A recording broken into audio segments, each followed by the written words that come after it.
اعوذ باللہ من الشیطان الرجیم بسم اللہ الرحمن الرحیم سبحانک لا علم لنا الا ما علمتنا انک انت العلیم الحکیم ربی زدنی علما آمین یا رب العالمین۔ آج کی ہماری سورہ نساء ہے۔ یہ مدنی سورہ ہے اور اس کی ٹوٹل 176 یعنی 176 آیات ہیں۔ یہ سورہ تقریباً 3 سے 5 ہجری کے دوران نازل ہوئی اور اس میں عورتوں کے حقوق کے حوالے سے خصوصی اور تفصیلی احکامات ہیں، اس لیے اسے سورہ نساء کا نام دیا گیا، کیونکہ نساء کے لفظ کا مطلب ہوتا ہے خواتین، عورتیں۔ اس سورت کو 3 بڑے حصوں میں تقسیم کیا جا سکتا ہے۔ ایک حصے میں مومنوں سے خطاب ہے، کچھ آیات میں یہود و نصارہ سے بات کی گئی ہے، اور پھر ایک حصے میں منافقین کے بارے میں تذکرہ ہے۔ اگر اس کے مضامین کے حوالے سے ہم دیکھیں تو اس سورت کا آغاز ہی اللہ کے تقوی کی اہمیت سے ہوتا ہے۔ رشتہ داروں، یتیموں اور عورتوں کے متعلق احکامات ہیں، وراثت کے حوالے سے تفصیل ہے، اس کے علاوہ نکاح، علیحدگی اور طلاق کے متعلق احکامات ہیں، پھر مسلمانوں کے باہمی حقوق اور فرائض کا تذکرہ ہے، اس کے علاوہ اللہ کی راہ میں جہاد کرنے کی تاکید ہے، مومنوں کی اخلاقی تربیت کا بیان ہے، اور پھر آخر میں منافقین کا تفصیلی تذکرہ ہے۔ اس کے علاوہ اہل کتاب اور مشرکین کے غلط عقائد اور جھوٹے نظریات پر تنقید کی گئی ہے اور انہیں اسلام قبول کرنے کی دعوت دی گئی ہے۔ سورہ کے آغاز میں خاندانی معاملات اور مسائل کا ذکر اور ان کا حل بتایا گیا ہے، کیونکہ جنگ احد کے دوران بہت سے مسلمان شہید ہو گئے تھے، تو ان کی بیوہ عورتوں اور یتیم بچوں کے حقوق اور وراثت کے حوالے سے مکمل تفصیل بیان کر دی گئی۔ اسی طرح عام گھروں میں اگر میاں بیوی کسی اختلاف یا جھگڑے کا شکار ہو جائیں تو اس معاملے کو سلجھانے کا طریقہ بتایا گیا۔ خاندانی اور انفرادی معاملات کے بعد معاشرتی اور حکومتی مسائل اور احکام کی تفصیل بیان کی گئی، مثلاً شراب کی حرمت، قتل عمد اور قتل خطا کا قانون واضح کیا گیا تاکہ ایک پرسکون اور امن پسند معاشرتی نظام قائم ہو سکے۔ اس کے علاوہ جنگ احد میں کچھ مسلمانوں کی جلد بازی کی وجہ سے جو نقصان اٹھانا پڑا، اس کے بارے میں ڈسکشن ہے، جس سے نہ صرف اس وقت میدان جنگ میں مشکلات پیدا ہوئیں بلکہ جیتی ہوئی جنگ ہار میں بدل گئی۔ کافروں کو دوبارہ حملہ کرنے کا موقع مل گیا اور بہت سے مومن شہید ہو گئے، ایون رسول صلی اللہ علیہ وآلہ وسلم شدید زخمی ہو گئے، اور اس سب کے اثرات جنگ کے بعد بھی جاری رہے، یعنی ارد گرد کے یہودی قبائل کے حوصلے بڑھ گئے اور وہ مسلمانوں کو پریشان کرنے کے لیے نئی سازشیں اور منصوبے بنانے لگے۔ حالانکہ بدر کی جنگ کے بعد ارد گرد کے علاقوں میں مسلمانوں کا ایک رعب پیدا ہو گیا تھا، لیکن غزوہ احد کے بعد وہ امپریشن چینج ہو گیا، اور پھر ان سازشوں کو دبانے کے لیے نبی صلی اللہ علیہ وآلہ وسلم کو بہت سی مہمیں روانہ کرنا پڑی اور بہت سی مزید جنگیں بھی ہوئیں، جن کے دوران سفر کرتے ہوئے بہت دفعہ ایسے حالات بھی پیدا ہوئے کہ پانی کم پڑ گیا، اور پھر وضو اور غسل کے متبادل طریقے کا حکم نازل ہوا، یعنی تیمم۔ اس کے علاوہ صلاۃ الخوف کا طریقہ بتایا گیا اور عام سفر کے دوران نماز قصر کرنے کی آسانی بیان کی گئی۔ پھر اس سورہ میں منافقوں کے مختلف گروہوں کی شرارتوں اور بدنیتوں سے مسلمانوں کو خبردار کیا گیا، اور ان کی بدعہدیوں اور سازشوں کی وجہ سے ان پر گرفت سخت کی گئی۔ یہودی قبیلے بنو نذیر کو مدینے سے نکالا گیا، اور پھر آخر میں دعوت و تبلیغ کا طریقہ کار اور اس رستے کی مشکلات اور مصائب کو صبر اور ثابت قدمی سے برداشت کرنے کی تلقین کی گئی۔ اس سورت کی آیات کے حوالے سے اس کے ٹاپکس پر ایک نظر ڈال لیتے ہیں۔ اس کی آیت نمبر 1 سے 6 تک تقوی کی ہدایت دی گئی ہے، قرابت داروں کے حقوق کی اہمیت واضح کی گئی ہے۔ پھر آیت 7 سے 14 تک وراثت کی تقسیم کا بیان ہے۔ اس کے بعد آیت نمبر 15 سے 18 تک بدکاری کے خاتمے کا ابتدائی حکم اور توبہ کی شرائط بیان کی گئی۔ پھر آیت 19 سے 21 تک عورت کے وقار کی وضاحت بیان کی گئی۔ 22 سے 25 تک عورتوں کے نکاح اور حق مہر کا بیان ہے۔ آیت نمبر 26 سے 28 تک دنیا پرستوں کی خواہشات سے بچنے کی تاکید کی گئی ہے۔ اور پھر 29 سے 31 تک جان و مال کی حرمت بیان کی گئی۔ اگلی آیات 32 اور 33 میں اعمال کے حوالے سے مردوں اور عورتوں میں مساوات اور حرص کی ممانعت کا ذکر ہے۔ اس کے بعد آیت نمبر 34 اور 35 میں مرد کی سربراہی کا اعلان کیا گیا اور خاندانی اختلاف کی صورت میں حکم کا بیان ہے۔ 36 سے 40 تک اللہ کے حقوق اور حقوق العباد کا ذکر ہے۔ بخل اور دکھاوے کی ممانعت کی گئی۔ 41 اور 42 میں روز قیامت کافروں کی حسرت کا ذکر ہے، یعنی وہ اس دن پچھتائیں گے۔ اور آیت 43 میں نماز کی شرائط اور تیمم کا بیان ہے۔ پھر آیت 44 سے 50 تک اہل کتاب کے رویے کا تذکرہ اور انہیں اصلاح کی دعوت دی گئی ہے۔ اس کے بعد آیت نمبر 51 سے 59 تک یہودیوں کا اپنی برتری کے جھوٹے دعوے کا ذکر کیا گیا اور مسلمانوں کو ان کی سازشوں سے بچنے کی تاکید کی گئی۔ پھر آیت 60 سے 70 تک منافقوں کا طرز عمل اور رسول صلی اللہ علیہ وآلہ وسلم کی اتباع کامل کا حکم ہے۔ آیت 71 سے 84 تک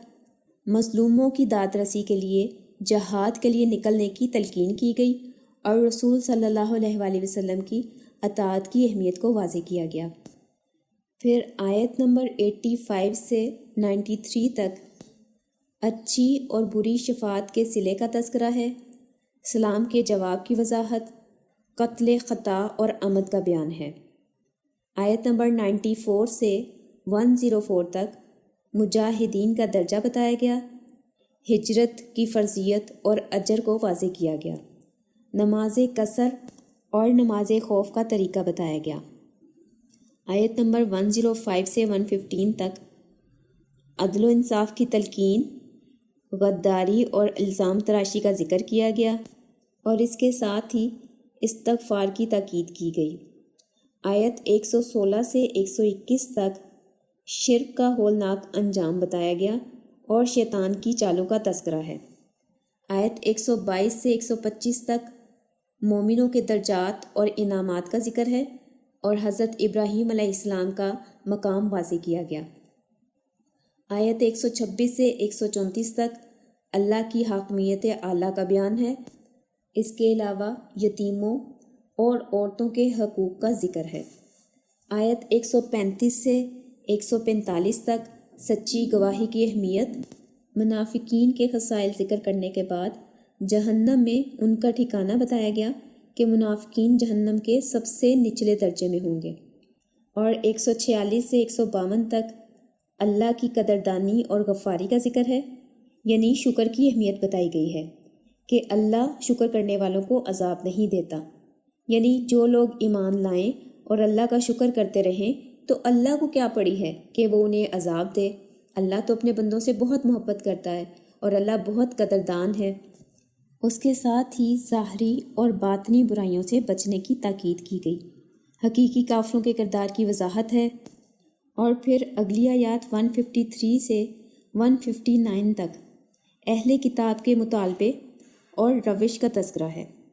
اصحاب سبت کا واقعے کی طرف اشارہ ہے اور حضرت عیسیٰ علیہ السلام کے رفع آسمانی کا ذکر ہے۔ پھر آیت 160 سے 165 تک بنی اسرائیل کے حالات،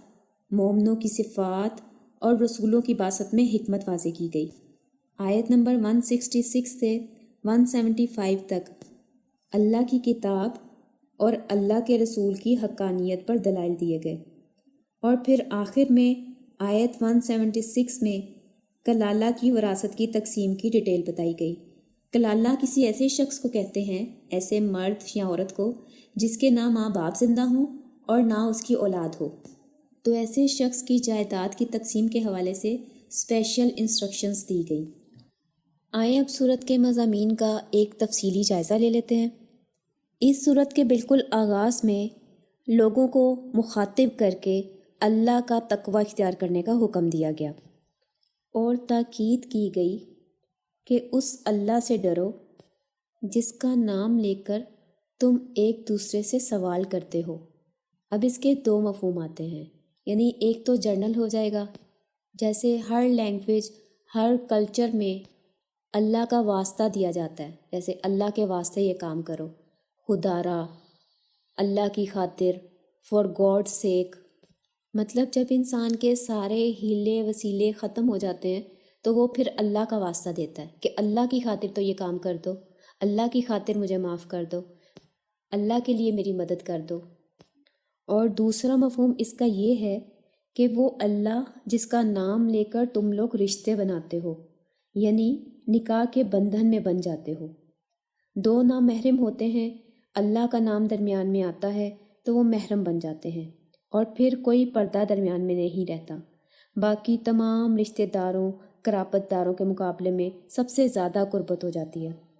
اور ساتھ فرمایا گیا ان اللہ کان علیک رقیبا، یعنی اللہ تمہارا رقیب بن جاتا ہے، اللہ تم پر نگہبان ہے، تمہارے قریب ہے۔ تو اب اللہ کے نام کی لاج رکھو، اپنے آپسی معاملات کے حوالے سے اللہ سے ڈرو، اس کا تقوی اختیار کرو۔ اس کے بعد لین دین کے معاملات، حق مہر اور طلاق کے حوالے سے ضروری ہدایات ہیں، اور کبیرہ گناہوں سے بچنے کی تاکید کی گئی ہے۔ کبیرہ گناہ وہ ہوتے ہیں جن پر حد جاری ہوتی ہو، یا ان کے کرنے پر اللہ کی طرف سے لعنت آتی ہو، یا پھر جہنم کی وعید ہو۔ اس حوالے سے عربی میں ایک جملہ بولا جاتا ہے کہ لیس الکبیرہ بالاستغفار ولیست الصغیرہ بالاصرار، کہ مطلب ہے اگر کوئی کبیرہ گناہ کرنے کے بعد اللہ سے استغفار کر لی جائے، اللہ سے معافی مانگ لی جائے، تو وہ گناہ پھر کبیرہ نہیں رہتا، یعنی وہ کبیرہ کی کیٹیگری سے نکل جاتا ہے اور اللہ اسے معاف کر دیتے ہیں۔ اور ساتھ ہی یہ بتایا گیا کہ اگر کوئی صغیرہ یعنی چھوٹا گناہ کیا جائے لیکن بار بار کیا جائے، مطلب وہ عادت بن جائے، تو پھر وہ صغیرہ گناہ صغیرہ نہیں رہتا بلکہ کبیرہ بن جاتا ہے۔ اس سلسلے میں ایک بزرگ کا قول ہے کہ صغیرہ اور کبیرہ کے چکر میں کیوں پڑتے ہو، کہ یہ نہ دیکھو کہ نافرمانی کتنی کی ہے، تھوڑی کی ہے یا زیادہ کی ہے، بلکہ یہ دیکھو کہ نافرمانی کی کس کی ہے۔ بس یہ بات دل میں اتارنے کی ضرورت ہے، اور اسی کو اللہ کا تقوی کہتے ہیں، یعنی اللہ کا ڈر۔ اور ڈر بھی دو طرح کا ہوتا ہے، ایک سزا یا طاقت کا ڈر، اور دوسرا محبت والا ڈر۔ مطلب جب آپ کو کسی سے محبت ہوتی ہے تو آپ وہ کام کرنے سے ڈرتے ہیں جو آپ کے محبوب کو برا لگے، یعنی جسے آپ پیار کرتے ہیں اس کی ناگواری اور ناراضگی سے ڈرتے ہیں کہ کہیں میرا یہ کام یا میری یہ بات اس کو بری نہ لگ جائے۔ الفاظ استعمال کرتے ہوئے بھی بڑے کیئرفل رہتے ہیں کہ کہیں کوئی ایسا لفظ منہ سے نہ نکل جائے جس کی وجہ سے محبوب کی محبت میں کمی کا اندیشہ ہو۔ جیسے مثال کے طور پر ہم اپنے ماں باپ کی فیلنگز کا احترام کرتے ہیں، یا دوسرے لفظوں میں کانشیس رہتے ہیں کہ کوئی ایسا کام نہ کریں جن سے ان کی عزت پر حرف آنے کا خدشہ ہو یا ان کا موڈ خراب ہونے کا خطرہ ہو۔ اسی طرح میاں بیوی وہ بھی ایک دوسرے سے محبت کی بنا پر ڈرتے ہیں، خاص طور پر شادی کے سٹارٹنگ کے ڈیز میں، جب ابھی ایک دوسرے کے مزاج سے اتنی واقفیت نہیں ہوتی اور فیلنگ کی بہت زیادہ اہمیت ہوتی ہے، تو اس وقت بھی دونوں پارٹنرز بہت کیئرفل ریئیکٹ کرتے ہیں کہ کہیں میری کوئی بات، میرا کوئی رویہ دوسرے کو برا نہ لگ جائے۔ بالکل ایسا ہی محبت والا ڈر تقویٰ کہلاتا ہے، یعنی انسان ایسے تمام کاموں سے بچنے کی کوشش کرے جو اللہ کو ناپسند ہوں۔ پھر آگے چل کے طلاق کے آداب اور مناسب طریقہ بیان فرمایا گیا۔ کہ اگر میاں بیوی کی آپس میں کوئی ناچاکی ہو جائے تو سب سے پہلے ایک دوسرے سے بات کریں، ایک دوسرے کو سمجھائیں، جو غلط فہمی ہو گئی ہے اسے کلیئر کریں، اور اگر پھر بھی مشکل حل نہیں ہو رہی تو خاوند کو کہا گیا کہ روٹ کے دیکھ لو، اپنا بستر الگ کر لو، اور اگر پھر بھی پرابلم سالو نہیں ہو رہی تو پھر ایک حکم یعنی ایک بزرگ سمجھدار آدمی بیوی کے خاندان سے اور ایک حکم آدمی کے خاندان سے بیٹھ کر معاملہ سلجھانے کی کوشش کرے، یعنی شاید کوئی بہتری کی صورت نکل آئے۔ لیکن اگر سارے معاملات کا جائزہ لینے کے بعد وہ بڑے لوگ فیصلہ کریں کہ ان کا آپس میں نبھا ممکن نہیں ہے تو پھر ایک طلاق دے دو، خود بخود عدت پوری ہونے سے وہ طلاق واقع ہو جائے گی۔ کیا ضرورت ہے دوسری طلاق دینے کی اور پھر تیسری طلاق دینے کی؟ یعنی ہو سکتا ہے کہ بعد میں وقت گزرنے کے ساتھ کبھی دوبارہ دل میں رشتہ جوڑنے کی خواہش پیدا ہو تو دوبارہ نکاح کر کے ایک نیا آغاز کیا جا سکتا ہے۔ یہ صورت تبھی ہوتی ہے جب صرف ایک دفعہ طلاق دی ہو اور عدت پوری ہو جائے، تو آپ دوبارہ نکاح اسی بیوی سے کر سکتے ہیں اور اس کے درمیان کوئی حلالہ یا کوئی اور نکاح ضروری نہیں ہوتا۔ اس طلاق کو رجعی طلاق کہا جاتا ہے۔ اس کے علاوہ دوسرا طریقہ یہ ہوتا ہے کہ ایک طلاق کہی جائے، پھر ڈیوریشن گزرے، پھر دوسری طلاق اور پھر ڈیوریشن گزاری جائے، یعنی ایک طلاق کے بعد ڈیوریشن کا وقفہ اور پھر دوسری طلاق، پھر وقفہ۔ یہ ایک قسم کا اللہ تعالیٰ ٹائم دیتے ہیں کہ اس دوران شوہر یا بیوی دونوں جو ہیں ان کو سوچنے کا موقع مل جائے کہ کیا ہم ایک دوسرے سے علیحدہ رہ کر زیادہ خوش ہیں یا اکٹھے رہنا زیادہ بہتر ہے۔ تو اس طرح 3 گیپس کے بعد طلاق جو ہے وہ فائنل ہوتی ہے، اور یہی طلاق دینے کا اسلامی طریقہ ہے۔ آج کل ہمارے یہاں جتنا وہ عام ہو چکا ہے کہ ایک ہی دفعہ طلاق طلاق طلاق کہہ دیا جاتا ہے، ٹی وی ڈراموں میں بھی یہی چیز دکھائی جاتی ہے، اور عام لوگوں کو بھی ذہن میں یہی کنسیپٹ ہے کہ تینوں طلاق جو ہیں وہ ایک دفعہ بول دینا سب سے بیسٹ ہے، یا یہ جو ہے یہ سب سے خطرناک وہ دھمکی ہے عورت کے لیے۔ جبکہ اس طرح کی طلاق جو ایک ہی دفعہ میں 3 دفعہ طلاق کا لفظ بول دیا جاتا ہے وہ بہت ناپسندیدہ طریقہ ہے اسلام میں۔ اور یہ جو دوسرا طریقہ میں نے ابھی مینشن کیا جس میں ایک دفعہ طلاق دے کر پھر وقفہ دیا جاتا ہے، انتظار کیا جاتا ہے، پھر دوسری دفعہ طلاق دی جاتی ہے اور پھر تیسری دفعہ، جب اس طرح پورے پروسیجر کو فالو کرتے ہوئے طلاق دی جاتی ہے تو ایسی طلاق کے بعد اگر دوبارہ اکٹھے ہونے کا موڈ ہو تو اس کے لیے پھر ایک شرط ہے کہ عورت پہلے کسی اور انسان سے نکاح کرے اور اس کے ساتھ رہے۔ اس حوالے سے بھی ہمارے معاشرے میں ایک بہت غلط پریکٹس جو ہے وہ سٹارٹ ہو چکی ہے کہ پہلے سے ہی ڈیسائیڈ کیا جاتا ہے کہ اس عورت کا فلاں مرد سے جب نکاح کروایا جا رہا ہے تو اس مرد کو پہلے ہی یہ چیز بتا دی جاتی ہے کہ تم نے اس کو نکاح کے بعد طلاق دے دینی ہے، اور پھر وہ پہلا شوہر اس سے دوبارہ نکاح کرنے کا حقدار ہو جائے گا۔ تو یہ طریقہ جو ہے یہ بھی انتہائی غلط ہے اور بہت ہی ناپسندیدہ ہے، اس کی اسلام میں کوئی گنجائش نہیں۔ اسلام میں جو طریقہ بتایا گیا ہے وہ یہ ہے کہ عورت اپنی مرضی سے کہیں اور کسی دوسرے مرد سے نکاح کرتی ہے اور پھر اس کی وہاں پہ بھی کوئی ناچاکی یا اس کے دوسرا مرد اس کو زیادہ برا لگتا ہے کسی حوالے سے، تو پھر اس کو پہلے اپنے شوہر کی یاد آتی ہے تو وہ اس سے طلاق لے لے اور پھر دوبارہ اپنے پہلے شوہر کے ساتھ رجوع کر سکتی ہے۔ یا دوسری صورت یہ ہے کہ عورت نے نکاح کیا کسی دوسرے مرد سے اور اس مرد کی وفات ہو گئی، تو اس وفات کے بعد عورت کو اپنے پہلے شوہر کا دوبارہ خیال آیا تو وہ اس کے ساتھ نکاح دوبارہ کر سکتی ہے۔ ویسے تو یہ نکاح اور طلاق کے جو معاملات ہیں یہ کوئی مفتی ہی صحیح طریقے سے گائیڈ کر سکتا ہے، تو خدا نہ خواستہ اگر کوئی ایسا مسئلہ بن جائے کسی کی زندگی میں تو اسے کوشش کرنی چاہیے کہ وہ کسی پراپر عالم کے پاس جا کر اس سے اپنا مسئلہ ڈسکس کرے اور رہنمائی حاصل کرے۔ اس کے بعد نماز کے حوالے سے ایک بہت اہم بات کی گئی، وہ یہ کہ لا تقربوا الصلاۃ وانتم سکارى حتی تعلموا ما تقولون، کہ جب تم نشے کی حالت میں ہو تو نماز کے قریب نہ جاؤ یہاں تک کہ تم سمجھنے لگو جو تم بول رہے ہو۔ یعنی ابھی شراب کی حرمت کا حکم نہیں آیا تھا، اور مکہ والے لوگ شراب کے بہت عادی تھے۔ وہ ہر حال میں، ہر خوشی میں، ہر غم میں شراب پیتے تھے، اور ہر بندے کی نارمل روٹین میں شراب شامل تھی۔ یعنی ابھی شراب سے منع نہیں کیا گیا تھا، البتہ یہاں پہ یہ حکم دیا گیا کہ جب نشے کی حالت میں ہو تو تب نماز کے قریب نہ جانا، یعنی نماز نہ پڑھنا جب تک تمہارے ہوش و حواس بحال نہ ہو جائیں، کیونکہ ہمیں پتہ ہے کہ شراب پینے سے انسان بہکی بہکی باتیں کرتا ہے، ادھر ادھر لڑکھڑاتا ہے، یعنی اس کے برین کا کنٹرول ختم ہو جاتا ہے، اسے نہیں پتہ چلتا کہ وہ کیا بات کر رہا ہے، کہاں جا رہا ہے، بیٹھا ہے یا کھڑا ہے، اسی لیے شراب سے منع بھی کیا گیا۔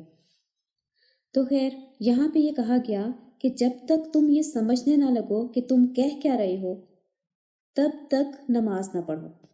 یعنی شراب سے تو روکا نہیں، البتہ نماز سے روک دیا، اس لیے کہ نشے کی حالت میں انسان کو پتہ ہی نہیں چلتا کہ وہ کیا بول رہا ہے، کیونکہ اسے کوئی ہوش نہیں رہتا۔ تو یہاں پہ غور کرنے کی بات یہ ہے کہ اس میں نماز سے روکنے کی جو وجہ بتائی گئی وہ ہے کہ حتیٰ تعلموا ما تقولون، کہ جب تک تم سمجھنے نہ لگو کہ تم کہہ کیا رہے ہو تب تک نماز نہ پڑھو۔ اور اس کے بیک گراؤنڈ میں ایک تو ایسے واقعات ہوئے تھے کہ جس میں لوگوں نے نماز شراب کی حالت میں پڑھی، تو جو امامت کر رہا تھا اس نے قرآن کے الفاظ غلط بول دیے یا آگے پیچھے کر دیے، جس پر پھر یہ شکایت نبی صلی اللہ علیہ وآلہ وسلم تک کی گئی، اور پھر اللہ تعالیٰ نے قرآن میں یہ آیت نازل فرما دی۔ اب یہاں پہ غور کرنے کی بات یہ ہے کہ نماز سے روکنے کی اصل وجہ کیا بتائی گئی کہ حتیٰ تعلموا ما تقولون، کہ جب تک تم یہ سمجھنے نہ لگو کہ تم بول کیا رہے ہو تب تک نماز نہ پڑھو۔ یعنی اس کو ہم دوسرے الفاظ میں یوں بھی کہہ سکتے ہیں کہ نماز سمجھ کے پڑھنا ضروری ہے،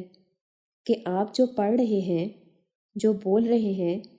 وہ آپ کو سمجھ بھی آنا چاہیے۔ اور آج کل ہم میں سے اکثریت ایسے ہیں جو رٹو طوطے کی طرح عربی کے جملے نماز میں پڑھ کر اپنا فرض ادا کر دیتے ہیں، جبکہ یہاں پہ اسی وجہ کو بیان کر کے نماز کے قریب جانے سے روکا گیا۔ اب یہ بات پوائنٹ آؤٹ کرنے کا یہ مطلب ہرگز نہیں ہے کہ اس بیس پر ہم جتنی نمازیں پڑھتے بھی ہیں انہیں بھی چھوڑ دیں، بلکہ کہنے کا مطلب ہے کہ نماز کے الفاظ کا معنی جانیں اور سمجھ کے اچھی سی نماز پڑھیں،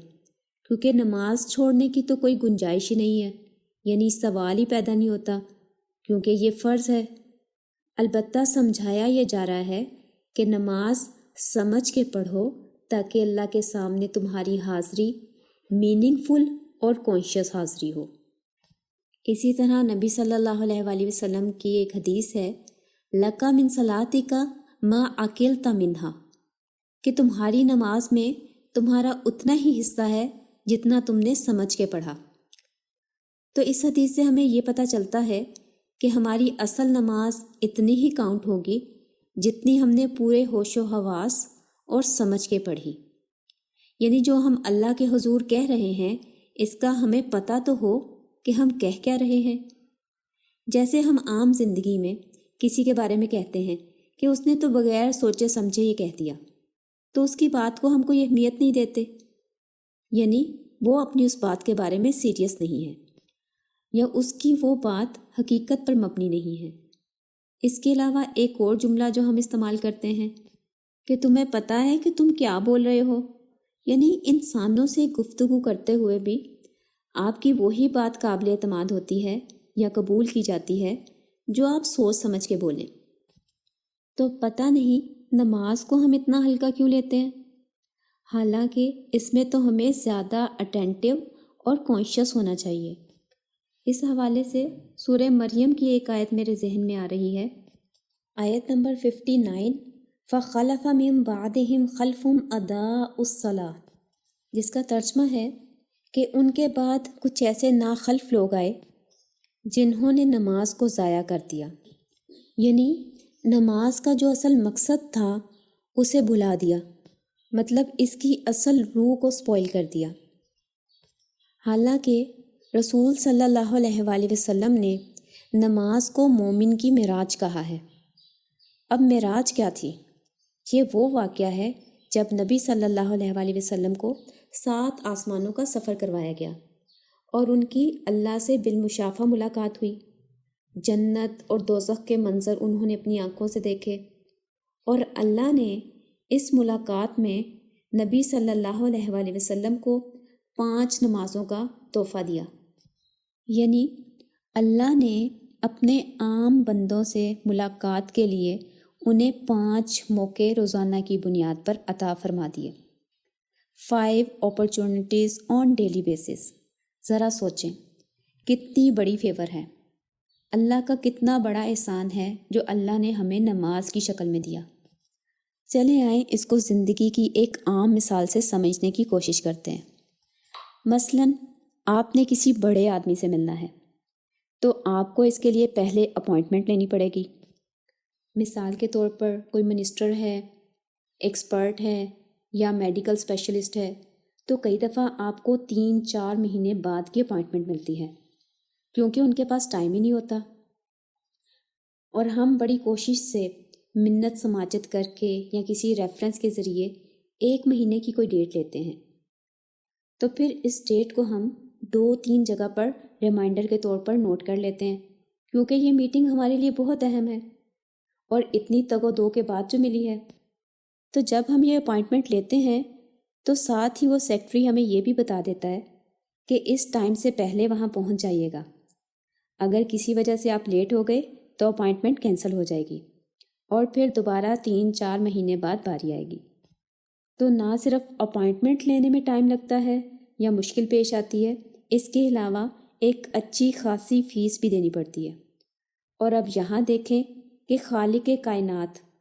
تمام جہانوں کا مالک، دن میں 5 دفعہ خود آپ کو اذان کے ذریعے بلاتا ہے کہ آؤ میرے سے مل لو، اور اگر کوئی مسئلہ ہے، کوئی مشکل ہے، پریشانی ہے تو میرے سے شیئر کرو، میں اسے حل کروں گا۔ تمام مسائل کے لیے صرف ایک ہی جگہ، ایسی ہستی جو ہر چیز پر قادر ہے اور جو بہت کریم ہے، رحیم ہے، الشافی ہے، غفور ہے۔ یہاں نہ تو کوئی انتظار ہے اور نہ کوئی فیس، اور اس کا در ہر وقت کھلا ہے، وہ بھی بالکل فری۔ اس کے علاوہ ایک اور بات کہ دنیاوی ایکسپرٹ کے پاس جب ہم علاج کے لیے جاتے ہیں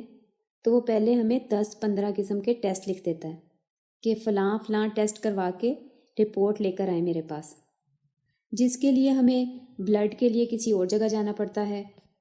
ایکس رے وغیرہ کے لیے کسی دوسری لیب میں دھکے کھانے پڑیں گے، شوگر کے لیے علیحدہ ڈپارٹمنٹ ہے، کڈنی کے لیے سیپریٹ سینٹرز ہیں، اور پھر جیبیں بھی جھاڑنی پڑیں گی۔ اس کے برعکس اللہ کے دربار میں ایک ہی جگہ سارے مسئلوں کا حل مل سکتا ہے، لیکن ہم اسے فور گرانٹیڈ لیتے ہوئے فائدہ ہی نہیں اٹھاتے۔ اللہ سے دعا ہے کہ اللہ ہم سب کو نماز سمجھ کے پڑھنے کی توفیق عطا فرمائے اور اس کی اصل اہمیت اور مقصد ہمارے دلوں میں کلیئر کر دے، آمین۔ اس کے بعد 2 اور باتوں کا تذکرہ ہے۔ نمبر 1 رسول کا ادب، نمبر 2 شرک کی مذمت۔ یہود کا یہ طرز عمل تھا کہ وہ بظاہر تو ایمان لے آئے تھے، لیکن مختلف طریقوں سے وہ نبی صلی اللہ علیہ وآلہ وسلم کو نیچا دکھانے کی کوشش میں لگے رہتے تھے۔ کبھی ایسے الفاظ استعمال کرتے جو رسول صلی اللہ علیہ وآلہ وسلم کے لیے مناسب نہ ہوتے، یا کبھی ایسا لہجہ یا اچھے الفاظ کو اس طریقے سے ادا کرتے کہ اس کا مفہوم غلط بن جاتا۔ تو مسلمانوں کو ایسے الفاظ استعمال کرنے سے منع کر دیا گیا، یعنی کوئی بھی ایسا لفظ